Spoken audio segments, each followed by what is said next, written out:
সাপ্তাহিক ছুটির দিন এবং আপনি জানেন যে আজকে কিন্তু বছরের শেষ শুক্রবার এবং শেষ শুক্রবারে কিছুটা স্বস্তি ফিরেছে নিত্যপণ্যের বাজারে, বিশেষ করে সবজির কথা যদি বলি, বাজারগুলোতে ব্যাপক পরিমাণ মৌসুমী সবজির সরবরাহ বেড়েছে এবং সব ক্ষেত্রেই দেখা যাচ্ছে ফুলকপি বাঁধাকপি 20 টাকায় মিলছে, আলু 40 থেকে 50 টাকা কেজি, পেঁয়াজ 50 থেকে 60 টাকা কেজি।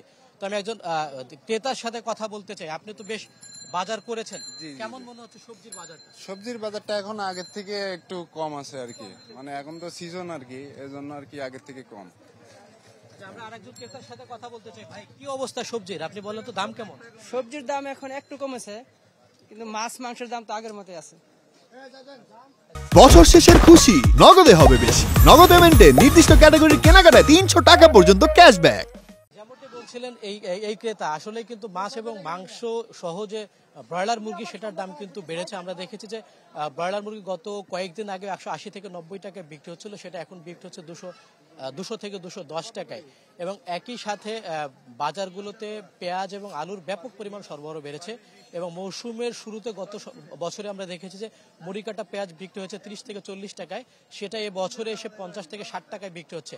এবং আরেকটি বিষয়, আলু যখন প্রথম এসেছিল বাজারে তখন কিন্তু 110-120 টাকা বিক্রি হয়েছিল প্রতি কেজি। সেক্ষেত্রে এখন বাজারগুলোতে আলু বিক্রি হচ্ছে 40 থেকে 45 টাকা নতুন আলুটা, এবং পুরাতন আলু বিক্রি হচ্ছে আরো কিছুটা কম দামে। তো সবকিছু মিলে যদি আপনাকে জানাতে চাই, ভোজ্য তেলের যে সংকট চলছিল গত কয়েকদিন আগে, বোতলজাত সয়াবিন তেল, সেটারও কিন্তু বাজারগুলোতে সরবরাহ বেড়েছে। তবে সব বাজারগুলোতে কিন্তু সেই পরিমাণ সরবরাহ বাড়েনি। তো সবকিছু মিলে একটা মিশ্র কিন্তু বাজারের নিত্যপণ্যের দাম নিশে। অনেক ধন্যবাদ মঈন আপনাকে। দর্শক দেখছিলেন কারওয়ান বাজার থেকে বাজার পরিস্থিতির খবর জানাচ্ছিলেন মঈনুল হাসান।